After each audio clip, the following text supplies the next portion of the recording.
बदलापूर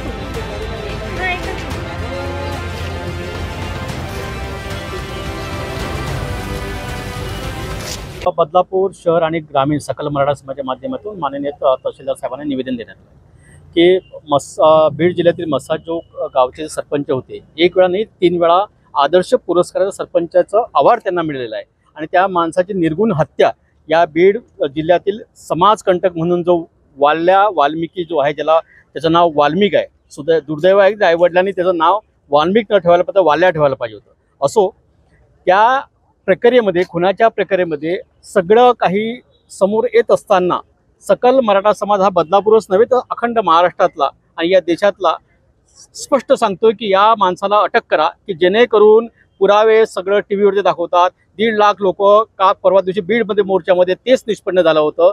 सगळे पक्षाचा मोर्चा निघाल्यानंतरही कोण खून मारेकरी आहेत हे सगळं पोलिसांना माहीत आहे, तरी गेले 20 ते 22 दिवस झाले उलटून या वाल्मिकी कराडला अटक का होत नाही। हा वाल्मिकी कराड जो आहे, वाल्या कराड हा सरकारचा जावई आहे का, हा आमचा सगळ्यात मोठा प्रश्न आहे। की जोपर्यंत एखाद्या विरोधक असू द्या किंवा सत्ताधारी असू द्या, त्यांच्या घरातल्या माणसाचं मर्डर होत नाही तोपर्यंत तुम्हाला अक्कल येणार नाही काय?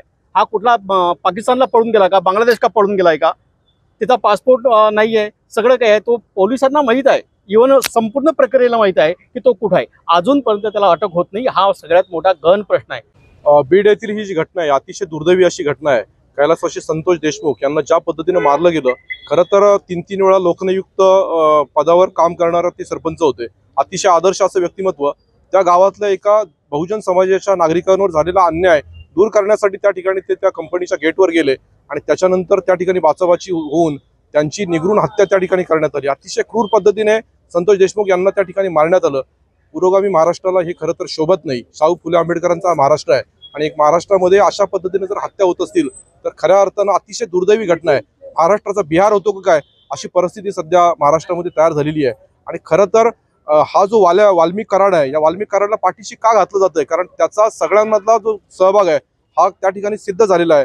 मोबाईल रेकॉर्ड्स त्याप्रमाणे सगळे मिळालेले आहेत आणि हा फरार आरोपी या ठिकाणी जर सापडत नाही आणि गेल्या 15-20 वर्षामध्ये बीड जिल्ह्यामध्ये असणारी त्याची जी दहशत आणि त्याला पाठीशी घालणारे जे धनंजय मुंडे मंत्री आहेत, या दोघांचा महाराष्ट्राने तमाम निषेध केलेला आहे आणि अशा प्रवृत्ती महाराष्ट्रामध्ये यापुढे वाढल्या नाही पाहिजेत। महाराष्ट्राचे आदरणीय मुख्यमंत्री देवेंद्र फडणवीस यांच्याकडनं आम्हाला खूप मोठ्या प्रमाणामध्ये अपेक्षा आहे की खऱ्या अर्थानं आता महाराष्ट्रामध्ये एक वेगळं पुरोगामी परिवर्तन होण्याची गरज आहे आणि असे जे आरोपी आहेत या आरोपींना कठोरात कठोर शिक्षा, फाशीची शिक्षा त्या ठिकाणी व्हायला पाहिजे आणि त्याच्याबरोबर त्यांना पाठीशी घालणारे जे मंत्री महोदय जे महाराष्ट्राच्या मंत्रिमंडळामध्ये सध्या काम करत आहेत, कायदे बनवणारं मंडळ आहे, त्याच्यामध्ये जर असे मंत्री राहिले तर ते महाराष्ट्राचं खऱ्या अर्थानं दुर्दैव असेल। त्याच्यामुळे सकल मराठा समाज अंबरनाथ तालुक्याच्या वतीने आम्ही तहसीलदारांना या ठिकाणी निवेदन दिलंय की आम्हाला वाल्मिक कराडची अटक आणि त्याच्याबरोबर त्या ठिकाणी धनंजय मुंडे यांचा राजीनामा, या 2 गोष्टी पाहिजेत। आणि संतोष देशमुख यांची जी निर्गुण अमानवी पद्धतीने जी हत्या झालेली आहे त्या हत्येचा निषेध करण्यासाठी व त्याचा मास्टर माइंड आणि त्याच्यात सहभागी असणाऱ्या आरोपींवर कठोरात कठोर कारवाई करण्यासाठी